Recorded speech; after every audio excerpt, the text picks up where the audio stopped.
Trading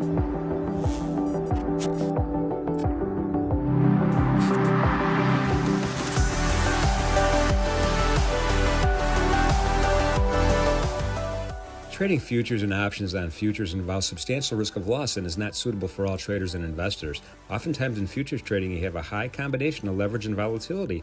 And although this could be an equation for opportunity, it's also an equation for risk. So be careful. Only fund your futures trading account with risk capital. My personal definition of risk capital is money I could afford to lose, doesn't change my lifestyle, or overly stress me out. As human beings, we make bad decisions when we're under stress, so be in a good spot. Remember, micro contracts could be friends. Take it easy on the day trade margins. You get plenty of leverage without maxing out on those day trade margins on a regular basis. We'll be taking a look at a real-time simulated live NinjaTrader trading platform today, and none of this should be construed as trade or investment advice. Past performance not indicative of future results.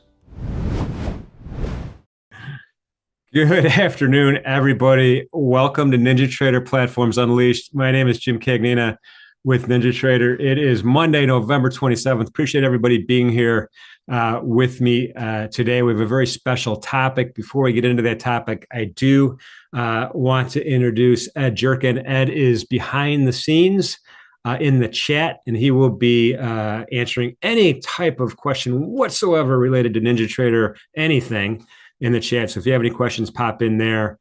The easiest way to do it is just to go to NinjaTrader.com/the word events, NinjaTrader.com/events. Say hi to Ed, say hi to me. Appreciate everybody being here.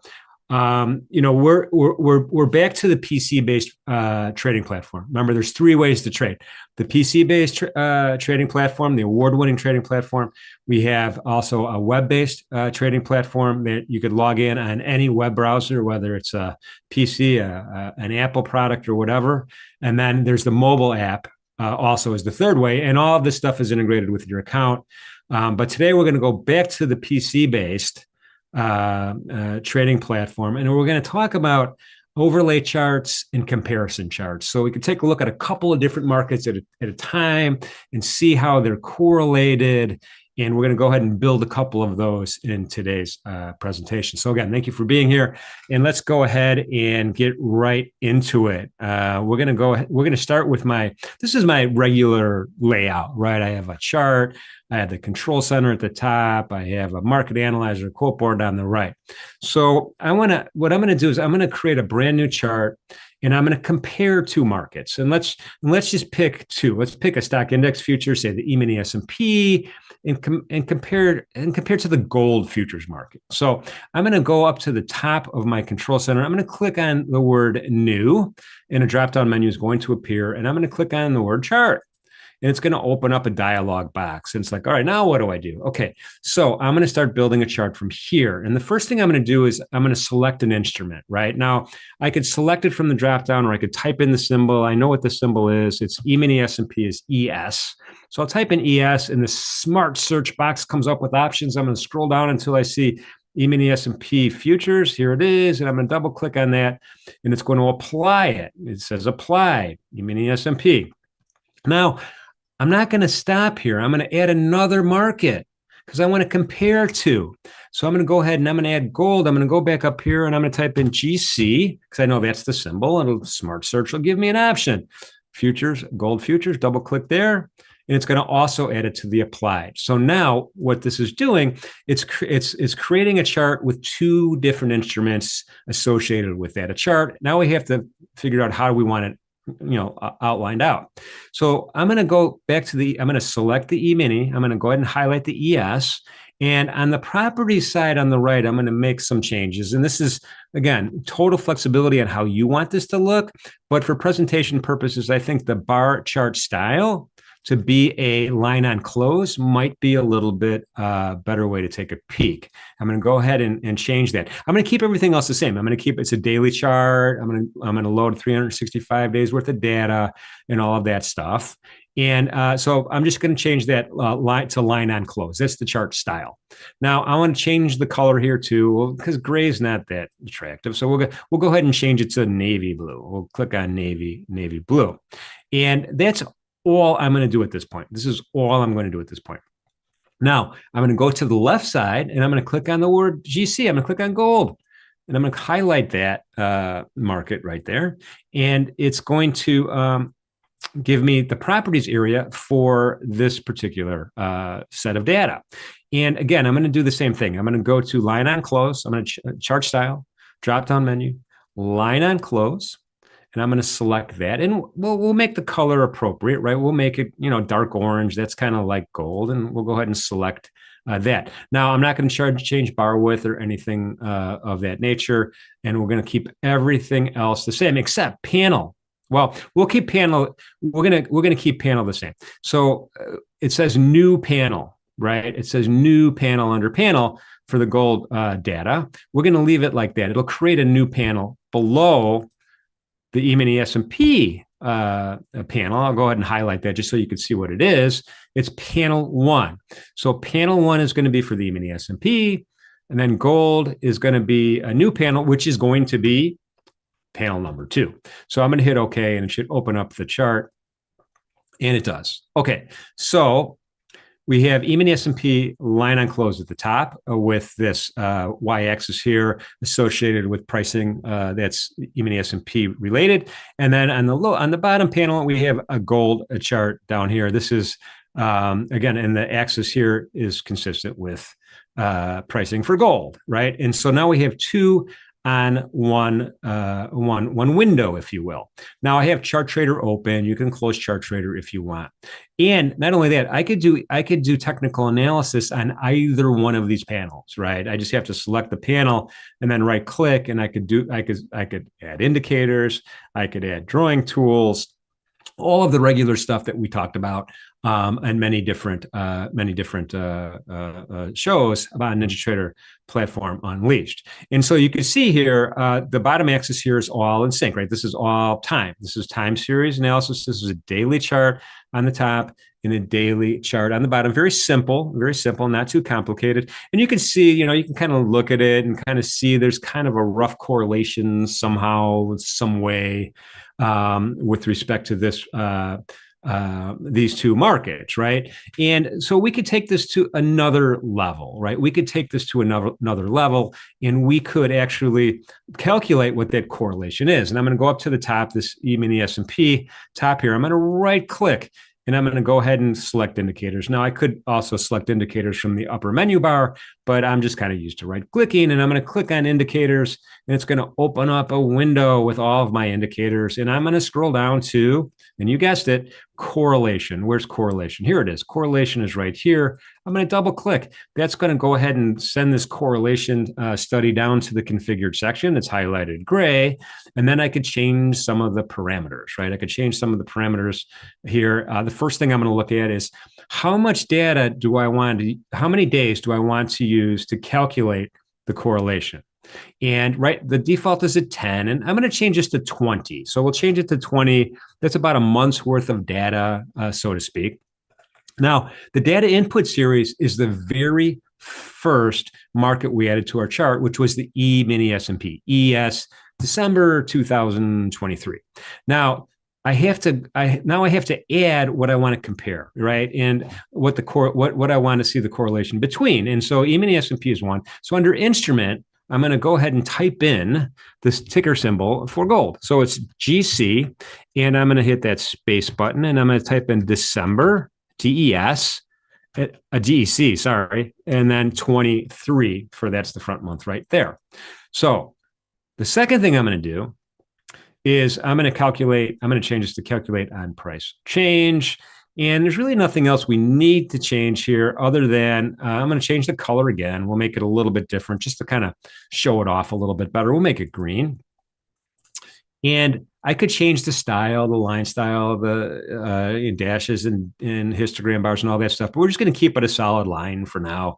That's 1. So I'll hit the apply button, and I'll hit OK. So now it's the third panel. I have a third panel right now. So panel 1, E-mini S&P chart. Panel 2, gold chart. And then panel 3, the correlation between the E-mini S&P and the gold on a 20-period calculation. And, so you could kind of see where it's heading right now. Now, one thing I would do right? And we'll talk about what correlation means in a second. But one thing I would do is I'm going to go ahead and adjust the lines between each panels, and you could color code this any way you want. I have it red. I'm going to add a horizontal line manually at the 0 mark. Oopsie, I missed it by 1 tick. There we go. At the 0 line. So anything above 0, we say is positively correlated. Anything below 0, we say is negatively correlated. And 0 is, I guess, uncorrelated. It's kind of neutral, right? Now, you can't go over 1, right? 1 is perfectly correlated. And then you can't go below -1. -1 is perfectly negatively correlated, right? And what does that mean? Well, if something goes up, you're going to have an equal effect on the other market is going to go down, right? And so right now you can kind of see that the correlation between E-mini S&P and gold it's gone from a negative state to a positive state to a negative state. Now it's going back to a positive state. So when you're thinking about looking at different markets for your trading decisions, and you're watching a market move in one that maybe is a little bit more aggressive than you thought, you could look at that correlation, where the correlation is, what the paradigm of that correlation is today. And then you could go ahead and make decisions, help bolster your decisions in the other market. That's kind of one way to look at it. So this is kind of a simple way to lay this out, right? We have E-mini S&P, gold, correlation at the bottom, and the longer the correlation, so we'd set it at 20, right? You could set it at 30, 40, however long you want, depending on what you're looking for. But monthly correlation seems to be pretty good idea for me anyway. So that's kind of the basic type of layout right here, right now. So let's go ahead and let's add a comparison chart though, and let's do it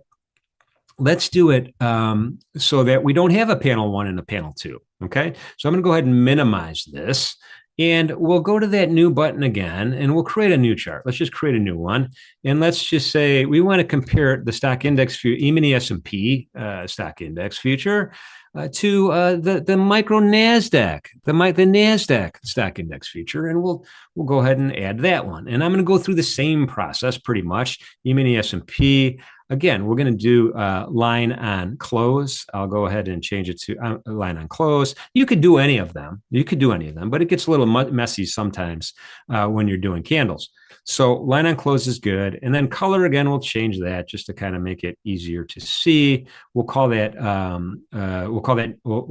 navy. And let's go ahead and then move over to so by the way, panel 1. Scale justification. I want to bring your attention to scale justification. It's on the right. We're going to keep that on the right. So micro NASDAQ, same modifications. We're going to go ahead and change the candlestick to a line on close. And we'll change the color to, we'll change it to green. That sounds like a good color. And then I'm going to scroll down again, and under new panel though, I'm going to select new panel and say, no, I don't want a new panel. I want it all on one chart. I don't want a second panel. So I'm going to select 1.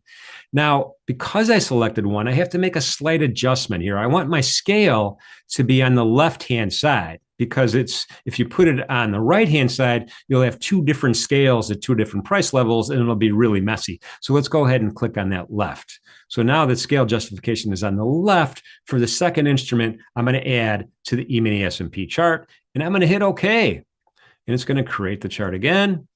And now I have this overlay chart. This is a true overlay chart, to be honest with you. On the right-hand side, you have the E-mini S&P pricing. And you can see that's the blue line, right? And then the green line is the NASDAQ. And you can see on the left-hand side here, you can see NASDAQ pricing. And this is probably the cleanest way to do an overlay chart if you wanted to do it on one panel. Now, again, we could do the same thing again, right? We could right-click and go to indicators. And let's do the correlation again. I'll scroll down to the word correlation, in my indicators window, available indicators window, and I'll double click. That's going to bring that down to the configured section. It's already highlighted gray. I'm going to change my parameters to 20. In other words, 20 days. This is what I want the calculation based on. And then the instrument, I'm going to change to the one we're looking at. That's MNQ space DEC 23, right? MNQ space DEC 23. And we'll calculate this on price change. Maximum buyers lookup 256. That seems reasonable. You could change that to a longer time frame if you want. All of this regular stuff, I'm going to change. I'm going to keep the visuals the same. We're going to have the panel in a new panel though, because if I put it on this panel, then it will change some of the axes and it'll look messy. So we're going to keep it in a new panel at the bottom. It'll create a panel number 2 at the bottom of this chart. And we'll keep price markers on, scale justification right, correlation colors. Yeah, let's make it a little bit easier to see. I don't know. We'll make it crimson. That seems like a good color. And then I'll hit apply and OK. So now maybe crimson wasn't the best possible color of all time because my line separating panel 1 and panel 2 is red. But needless to say, there you have it. Now, again, I'm going to put that horizontal line in just so I know I have a reference to where 0 is, right? If you want to reference at a different number, you could. And this isn't surprising. It's not surprising that these 2 stock index futures are highly correlated, right? Approaching 1 even right now. Now, there's times in the marketplace when it's not, right? When it's less than 99.8% or 90% or some high number. Let's just take a point in time here. Let's take this is the 17th of October, right? The 17th of October, we were at about a 77% correlation or 0.77. You could say it either way. You could say percent or you could say positive correlation, by the way. And then, things kind of reverted. So what would a spread trader do? A spread trader might look for an opportunity for these two markets to revert back to that close to 1 or 100% correlation level, right? And maybe do a spread trade, maybe buy one and sell the other or something like that.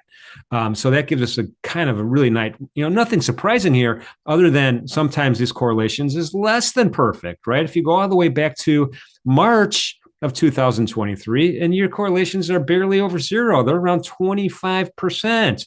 Right. So then now you could take a look at the marketplaces and say, okay, was the S&P doing better? Was the NASDAQ doing better? Why were they doing better? What was this about interest rates? Is this about a couple of tech stacks?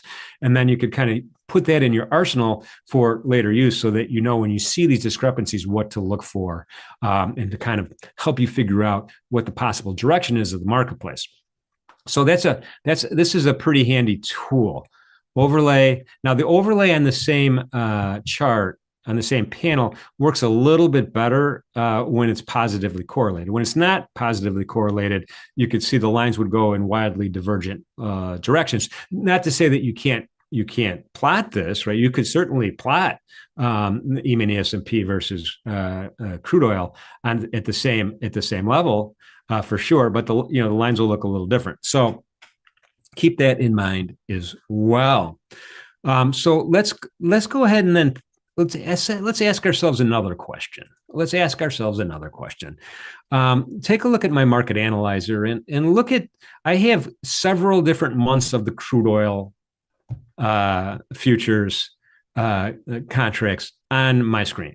Right, I have the January 2024 contract, February, March, September, and then December. I have several of the front months out there, and maybe I want to ask myself, well, what is this market in contango or backwardation? What's the relationship between the current month's pricing of the currency futures markets and the outlying months? So let's go ahead and make that comparison chart. I'm going to go ahead and click on New again, and we'll create a chart. All right, so what I'm simply going to do is exactly what I was doing before. I'm going to type in crude oil, but in this case, I'm going to type in the months, right? I'm going to type in the months. I'm going to type in January 24, and then I'm going to add another one. I'm going to add February February 24. And then I'm going to click up here. I'm going to add March 24.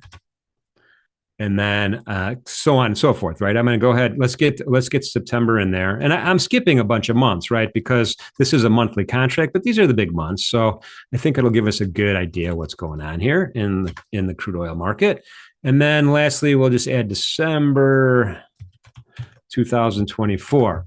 Okay, so now I have 1, 2, 3, 4, 5 different markets that I want to compare on one chart. I'm not going to do separate. You could do separate panels, but let's do it on one panel first, just to see how. Well, actually, I take that back. Let's go ahead and do this on their own independent panels.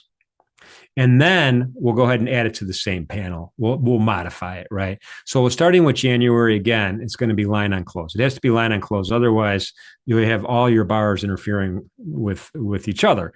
And we don't want that to happen. Now, it's important also to color code these kind of, in my mind. And so the front month, to me, we could either make it dark to light or light to dark. So let's go ahead, dark to light. Let's start with navy. Right. And then, so that's it, really. That's all we want to change. Bar width 1, color navy, line and close. This is all looking pretty good. And this is panel 1. Now, the second one, February 28th. Again, I'm going to switch this to February 24. I'm sorry. Again, we'll switch it to line on close. And then we'll make it a little bit lighter color. I don't know. Let's call it, well, these are great names. Let's go cornflower blue. We'll go to cornflower blue, and it's going to put it in a new panel. All right, let's see what panel it puts it on. It should be fun. All right, let's go to the third one. The third one is March, right? Again, we're going to change this to line on close, and then we'll drop down the color to, let's call this one green, right? Remember, we're going dark to light on the colors to help us visualize this new panel again. Let's go finally to September. Not finally, I shouldn't say finally because there's a December, but let's go ahead and hit line on close. And then again, we'll drop this down to red. And then lastly, December 24, line on close. And we'll change this particular one to orange. All right, so again, they're all new panels, new panels, new panels, new panels. Let's hit OK and see what happens. And voila. We have a rainbow, kind of. So January 24th at the top, with the current price of $75.48. February 24th, next one, with a price of $75.67. March 24, $75.76. September 24, $74.40. And then December 24, $73.41. And they're all in their different panels. Remember, the first one was panel 1. And then all of the other markets we added were, new panel, new panel, new panel, new panel. Now the software is smart enough to realize, hey, all right, we're going to put this one at panel 2. This will become panel 3. This will become panel 4. And then lastly, this will become panel 5. And so far, so good. Looks great. Now, one thing I talked about contango versus backwardation. And what I'm looking at are these prices, right? So this is a marketplace that's finally coming out of backwardation. What does that mean? Backwardation is where the current month is at a higher price than a further out month, right? And so if you just compare January 24, the price is $75.41, and you go down to December 24, where it's less, it's $73.37. That relationship between those 2 months contracts in crude oil is in backwardation.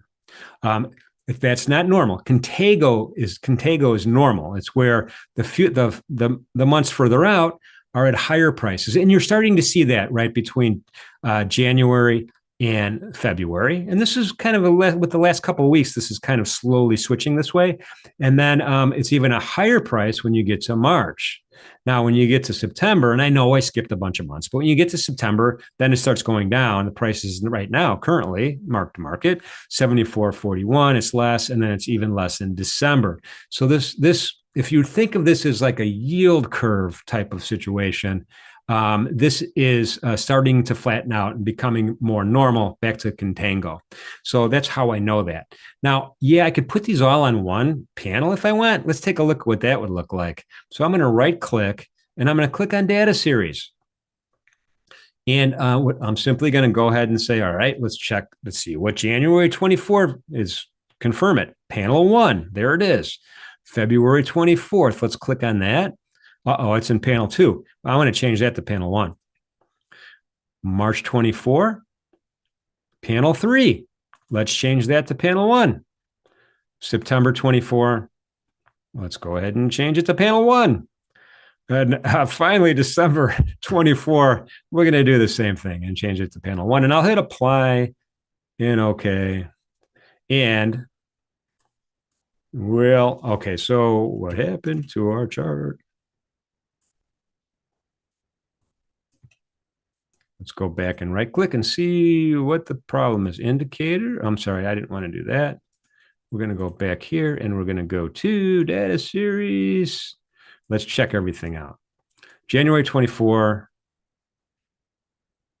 This is all good. Line on close, bar width 5. Why did it do that? Let's change that to 1 for starters. Navy, line on close, auto scale, display in box. Let me move this over to the side. You can see them all displayed in the box here on the right-hand side. I'm just double checking all of my settings here. Show global drawing objects. That's fine. Panel 1, so far so good. Let's take a look at February 24. Bar width, we'll change that to a 1 again. This is all good. Line on close is good. Panel 1 is good. Right justification is good. Now, we could right justify this because the pricing is all similar, right? It's not priced differently on forward months than backward months. March 20, let's go back here to March 24, make that a 1. Make that a 1. December 24, let's make that a 1. And I'll hit apply again. We'll hit OK. And for some reason, starting at the 27th, could be I don't have enough data in my box here. Bear with me for a second. All right, so let's try something different. Let's go ahead. Let's go back and do it again. Let's do new chart. Let's see if we get different behavior with CL front month. Let's go ahead and change this to February. And we'll do them one at a time. We'll add them one at a time. January, we're going to change this to line on close. And it's panel 1. February, we're going to change this to line on close. And we'll change this to panel 1. Let's change the color. First one was gray. We'll make the next one navy. Let's go ahead and add March.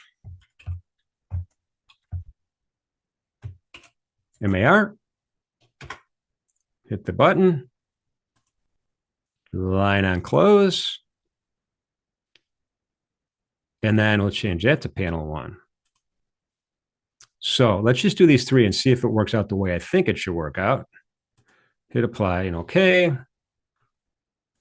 And for some reason, it's starting this whole thing on the 24th. And I'm trying to think of the reason for that.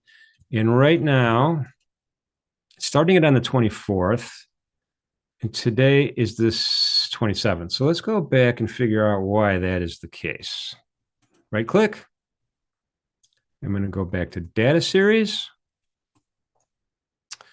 And 365 days is plenty of time to look back, right? Because this is literally just a daily chart. February is 365. It keeps changing the bar width for some reason. Auto scale, display data box. What happens if we unselect auto scale? We'll try that again. Hit apply. I'll just take a peek. Still not doing it. All right, so I'm going to need to phone a friend here, folks, for a second. Hang tight.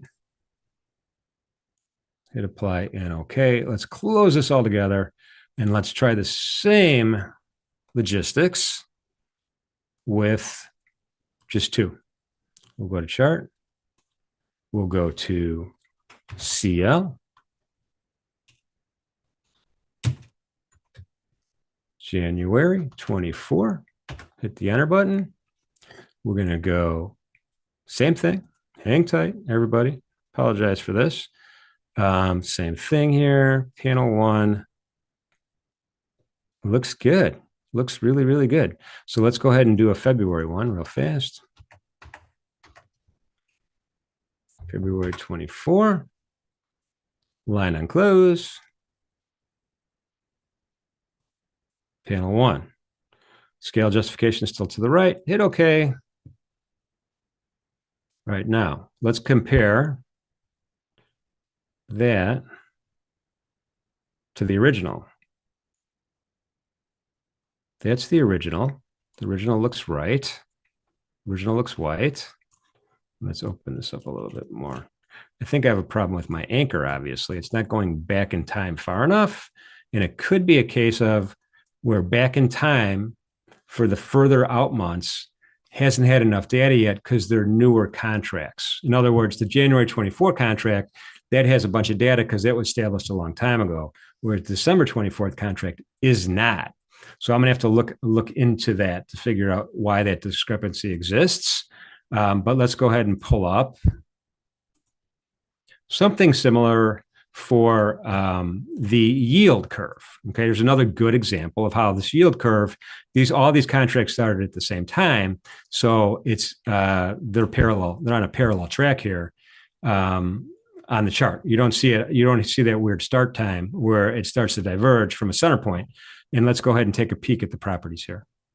Data series. We have the 10-year note, which is the top one. And bar width is a little thicker. Yeah. And going down panel 1, everything is good. Scale justification, right. 2-year note. Panel 1, scale justification, right. 30-year. This is the yield by the 10-year, 2-year, 3-year yield. Still on panel 1, all good. Now the E-mini S&P is a comparison at the bottom. And you can see it's in panel 2, right? It's in panel 2. And looks right, hit apply and OK. And this was kind of what I was trying to show with the crude oil contango chart. We're able to do it on individual panels, but not on the same panel. And I'll try to figure out a workaround for that to happen. All right, so that's kind of the basics here. Next time when you pop it back in here, I'll have an answer for why the crude oil behavior was a little bit different for the front months on that. I don't know the answer to that, but also feel free to type into the chat ask any questions you might have about NinjaTrader. And then also you could send an email to me at learn, Learn, at NinjaTrader.com. Learn, Learn, at NinjaTrader.com. Appreciate everybody's time today. Comparison charts and correlation charts are, pretty interesting things to do. You could compare all the different asset classes, whether you're looking at gold, the dollar index, the Euro FX, treasuries, whatever instrument you're interested in comparing and seeing two charts side by side. That's a kind of a quick and easy way to do it. Hope that helps. In the meantime, folks, be good to each other and be safe out there and be good to each other. Thanks for coming.